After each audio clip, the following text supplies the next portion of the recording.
Welcome back. It is Steph here from stephjking.com and I'm coming to you from beautiful Brisbane, Australia. And today we are talking about work-life balance. How do we get it?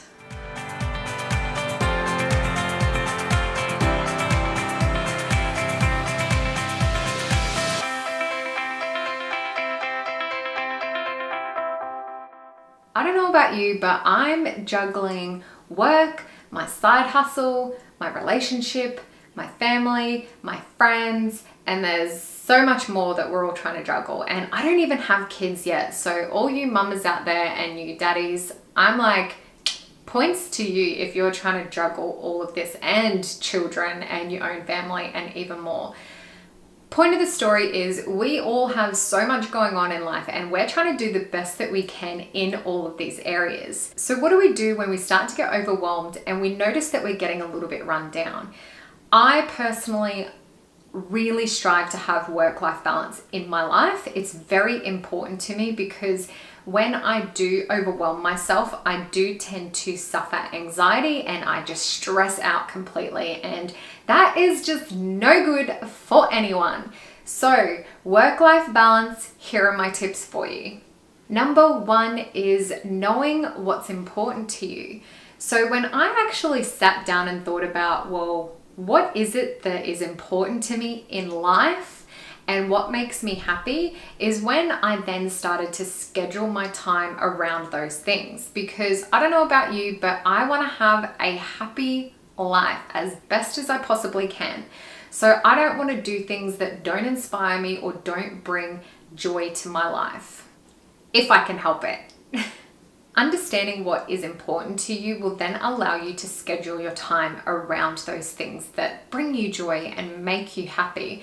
And that's important, particularly if you do have a hectic work schedule, then knowing what's important to you outside of your career and outside of your job is going to help create a little bit more balance and allows you to make sure that when you aren't focusing on your work or your side hustle or your business, then you're doing things that are actually going to bring you that level of happiness. Now, if you really just don't know what that may mean to you, like what is really, really important to you, and you just want a little bit more help, then I've done a couple of videos around knowing what's important to you in life and understanding your top values. So I will leave the links to those in the description box for you to go check out later. So now that you know what's important to you in life, now's the time to get good at saying no.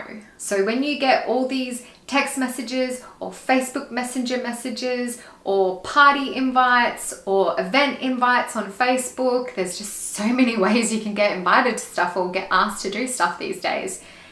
Get good at saying no to things that are not going to inspire you or bring you happiness, or even are just interlinked with the things that are important to you in life. Now, if being social with your family and your friends is one of your top importance or values in your life, then say yes to those things. Just make sure you're prioritizing if you're a very social butterfly. But if you do get invited to something or you get asked to do something that you just know you don't really want to do it, then you just need to say no. And it doesn't have to be in a horrible way. You could just simply send them a message and just say, I appreciate you thinking of me, but no thanks. So you don't need to lie or you don't need to do it in a mean or harsh way. You just need to remember what's important to you in your life and just focus on those things that you do want to be doing instead of things that you feel are expected of you. So my next tip for you is to block out or schedule time in your calendar to get these things done, including your important areas in your life.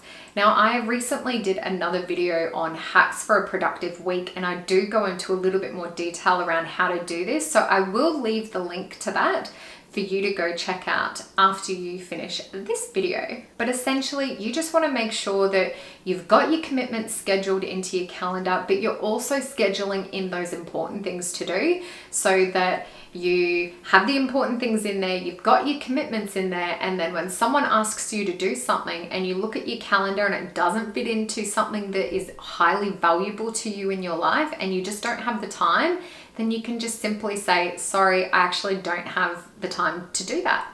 Another tip I have for you is Now, my work, I have the ability to work from home quite a lot. And then I also have my side business that I do, which I do from home as well. So I need to have a very clear line between my work and my business. So what I tend to do is I have something like an activity that I do to break that up. So for example, I might be on my computer all day for work, and then at 4 o'clock I log off.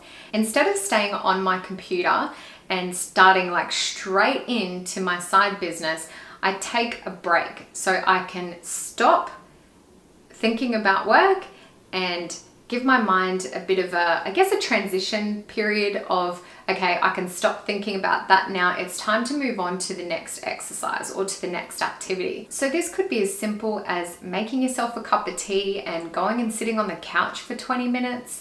You might want to chuck your earphones in and listen to an audio book. You might want to just get outside, get some sun and fresh air and go for a walk. Or it could be as simple as you've been on your computer all day, you want a bit of a scenery change.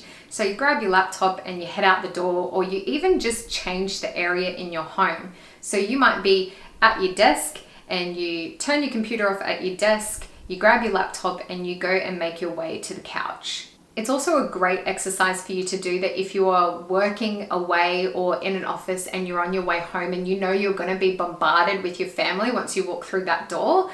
For you to be in the present moment and to be able to give everything you have to your partner and to your kids, it's good to get into a habit of, if you drive home or if you're sitting on public transport, whether it's a train or a bus, and you're on your way home from work, for you to shut off that work mentality, create something that's going to help you do that. So it could be as simple as just listening to an audiobook that just takes your mindset from work focused to starting to calm down and walking into family focused. And my last and probably best tip for you is don't be too hard on yourself. Some weeks you might have to be 100% focused on work and you just have no life that week.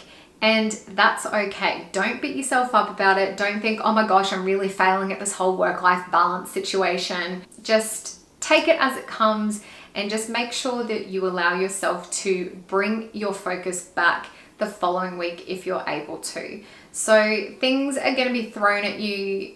Things are not going to be perfect or whatsoever. So it's just rolling with the punches and just taking as it comes.